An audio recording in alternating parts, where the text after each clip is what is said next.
다음 이슈입니다. 이 엉망일 줄 알았는데 막상 뚜껑이 열리고 보니 나쁘진 않았습니다. 엔비디아 실적 얘기입니다. 미중 무역 전쟁 속에 수출 통제 등 직격탄을 맞았을 것이란 뉴스가 이어지면서 걱정이 컸었는데요. 결과적으로 아직은 잘 버텨내고 있는 것이 확인됐습니다. 자, 그렇다면 앞으로는 어떨까요? 또 전체 AI 업계의 판세는 어떻게 움직일까요? 이 내용 임성우 캐스터와 분석해 보겠습니다.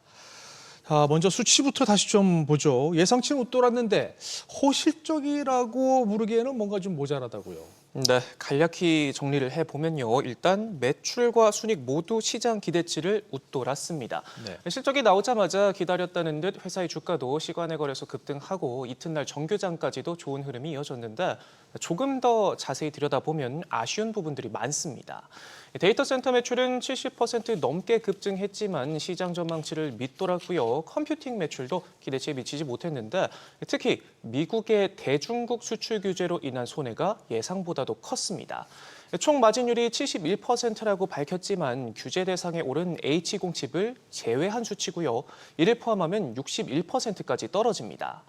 또 중국 수출 제한에 대한 우려로 가이던스 역시 낮춰 잡았는데 엔비디아는 규제를 받는 H공칩의 매출 손실이 없었다면 가이던스가 약 80억 달러 더 높았을 것이라고 밝히기도 했습니다.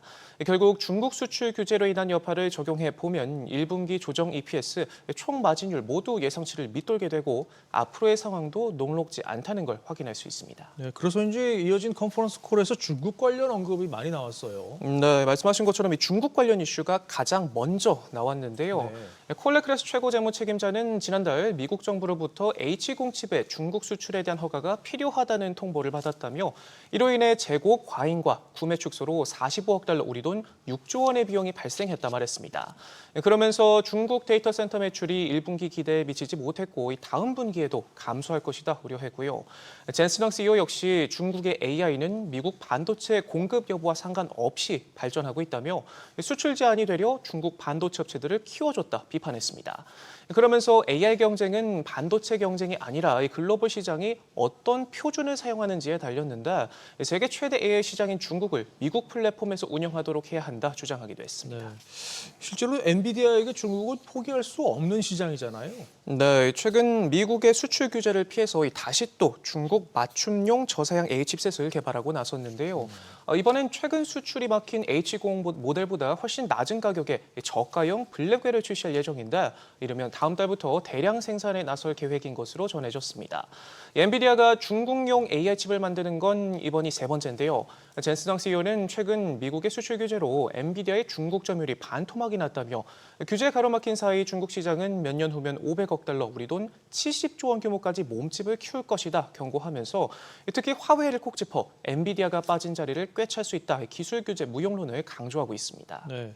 엔비디아가 어떻게 움직이냐에 따라서 이 업계 전략도 바뀔 수밖에 없는데 조금 전 말씀해 주신 것처럼 이번에 새로운 이 중국용 칩을 만들면서 우리 기업들이 수혜를 볼 수도 있다는 전망이 나와요. 네, 미국의 규제를 피하고 가격을 낮추기 위해서 고사양 메모리인 HBM 대신 네. 범용 GDDR7 메모리가 사용이 되는데 삼성전자와 SK하이닉스가 유일하게 양산 체계를 가지고 있고 또 이미 제품을 공급하고 있는 만큼 직접적인 수혜가 기대가 됩니다. HBM보다 단가는 낮지만 올해 엔비디아의 새로운 중국용 칩 출하량이 100만 대에 달할 것이라는 전망이 나오는 만큼 기가바이트당 판매 가격을 0.5달러로 가정하면 우리 돈 5천억 원이 넘는 매출을 기대할 수 있습니다. 네.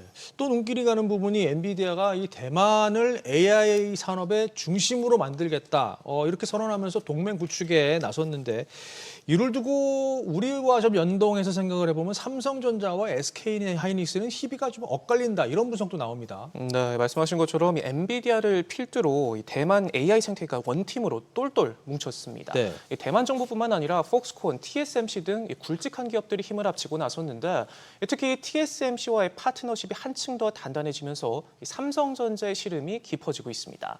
젠슨 정 CEO는 TSMC의 코어스 기술 외에는 다른 대안이 없다 말하기까지 했는데 삼성전자 역시 고급 패키징을 하고 있지만 외면받는 모습입니다. 삼성 파운드리는 최근 닌텐도를 비롯해 국내외 AI 팹리스 기업에서 7, 8나노 수주를 따내면서 가동률을 높이고 있긴 하지만 최첨단 공정인 3나노는 이렇게 TSMC의 큰손 고객들을 연거푸 빼앗기면서 취약한 모습을 보이고 있습니다.